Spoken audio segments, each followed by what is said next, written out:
Hey guys, it's Iskamar, and I am back to you again with the skill deck.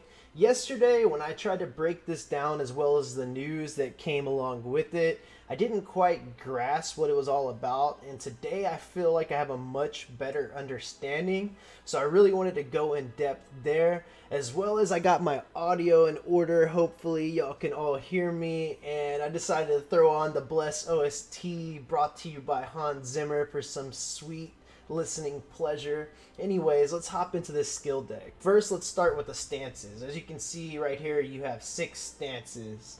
And by looking at it, they all have ranger icons, but I doubt that really means anything. So anyways, you have these stances, and the way it looks is that you're going to, like, by what the devs said, you're going to choose 2 out of 6 stances. And when you choose a stance, as you can see right here, this is the one that's selected.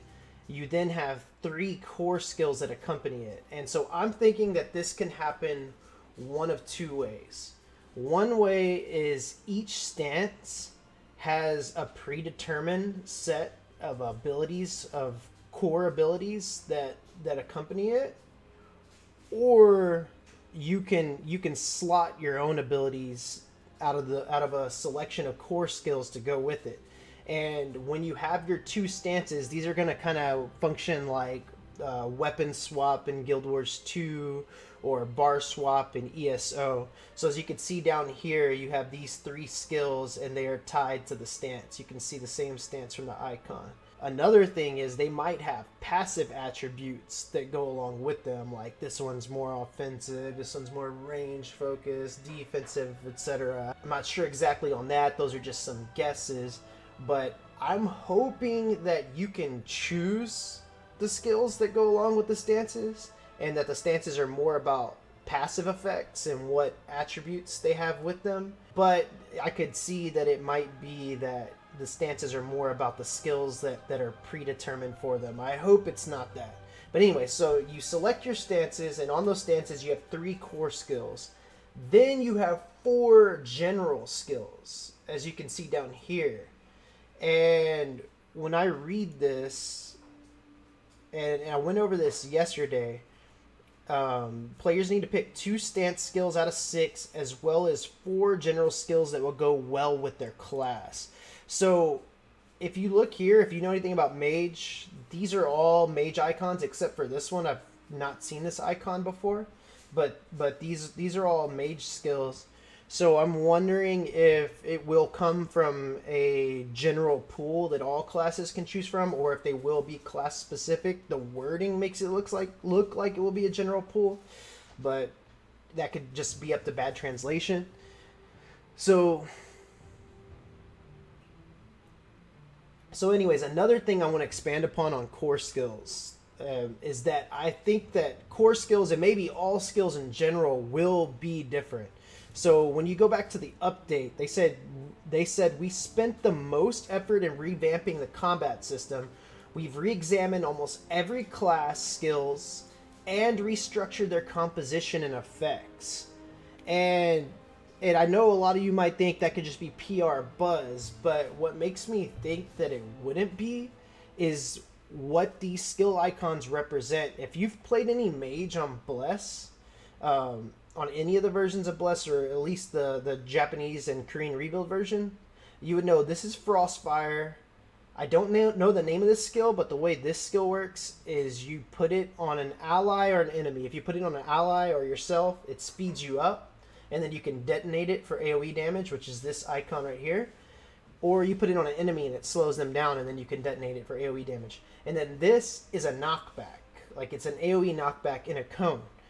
Frostfire, the way that works is it's a 1.5 second cast time, and it does more damage to the enemy if they have burning or freezing on them. And if they have burning and freeze on them, then it does even more damage. So this isn't really, none of these skills are really anything you would want to open up with.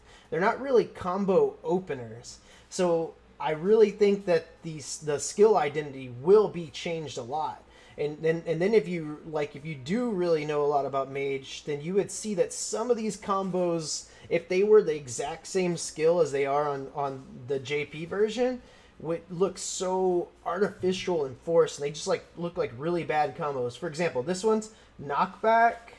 This is the frost auto attack, and then ice waves, which is like a 2.5 second cast or 3 second cast AoE ice wave.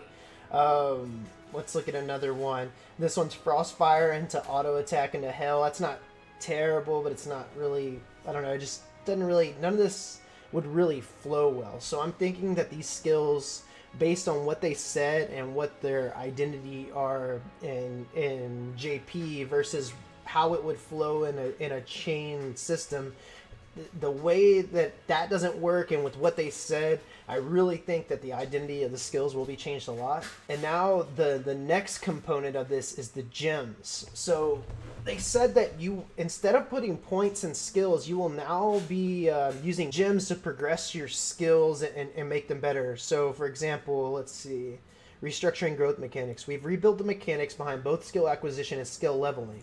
In the Steam version, in addition to advancing your equipment, learning and leveling up skills are main parts of growing your character. There's a variety of ways to obtain the gems that are used to level skills. So gems are going to level your skills, but from the other interviews I've read, it doesn't seem like it's necessarily going to be just like the same old system of leveling up. I think that it's going to actually augment the abilities. And so if we zoom in right here, you see this says gem slots. You have gem slots right here on the core skills. And then you have gem slots on the side of each one of these abilities. So you're going to be able to get gems for each of your abilities to make them better. And we will see if that's just going to be stats and scaling, cooldown reduction. I hope it's not that. I hope it's more robust. And maybe if it's even like you have like a major gem and that one adds like a conditional effect to it, and then you have your minor gems, which are just like scaling and CDR, that would be cool. That'd be fine to me. But overall, it seems like it'll be a lot more interesting than the just throw points into an ability. So basically, to sum it up, it all starts with your stance. And stances may or may not have passive attributes to them, but one thing is your stance will be tied to 3 core skills. Now, these may be 3 core skills that you can choose, or they're 3 core skills that are already predetermined. So then you'll have 2 stances that you can swap to in combat, and those will have the core skills. The core skills then have the chains. And so you activate a core skill and you chain into various combos. Will the chains be customizable? I don't know. It would be pretty cool if they could. If not, I'm kind of fine with it as long as you can actually choose the core skills. That's something that I hope is there.